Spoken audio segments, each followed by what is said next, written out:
আসসালামু আলাইকুম। আজকে চলে আসলাম নতুন একটি ভিডিও নিয়ে। এটা ছিল একটি 2 পাউন্ডের বাটারস্কচ ফ্লেভারের কেক এবং এই বাটারস্কচ ফ্লেভারের কেকটা কিন্তু শুধুমাত্র ফ্লেভার দিলেই কিন্তু সেটা বাটারস্কচ হয়ে যায় না। এর মধ্যে হচ্ছে ক্যারামেল সস এবং প্রালিনটা ইউজ করতে হয়। তো প্রথমে হচ্ছে আমি কেকের বেসটা দিয়ে উপরে সুগার সিরাপটা দিয়ে এরপর হচ্ছে ক্রিমটা স্প্রেড করে দিয়েছি। ক্রিমটাও কিন্তু ছিল বাটারস্কচ ফ্লেভারের। এরপর হচ্ছে আমি ক্যারামেল সস দিয়ে নেব এবং এর মধ্যে হচ্ছে প্রালিন ইউজ করব। তো এই ক্যারামেল সসটা হচ্ছে আমি নিজেই বাসায় তৈরি করেছি এবং প্রালিনটাও আমি নিজেই তৈরি করেছি। প্রালিনটা হচ্ছে কাজু বাদামের তৈরি, যেটা খেতে কিন্তু খুবই মজা।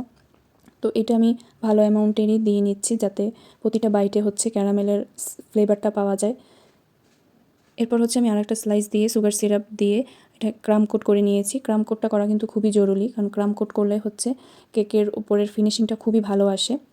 ক্রাম কোট করার পর হচ্ছে আমি কিছুক্ষণ ফ্রিজিং করে এরপর হচ্ছে ফাইনাল যে ক্রিম সেটা আমি লাগিয়েছি। যদিও এটা পাইপিং ব্যাগ দিয়ে লাগানোটাই বেটার, বাট আমি সেদিন ডিরেক্টলি ক্রিমটা লাগাচ্ছিলাম। তবুও এই কেকের ফিনিশিংটা কিন্তু আলহামদুলিল্লাহ খুবই ভালো এসেছে।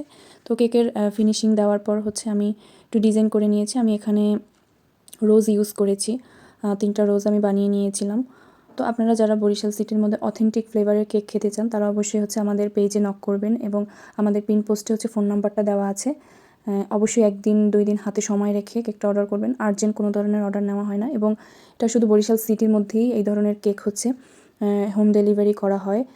এছাড়াও অন্যান্য জায়গায় হচ্ছে বরিশালের আশেপাশে জায়গায় আপনারা টাপ কেকগুলো নিতে পারেন, বাট ওইখানে হচ্ছে এই ধরনের কেকটা আসলে ডেলিভারি করাটা পসিবল হয়ে ওঠে না।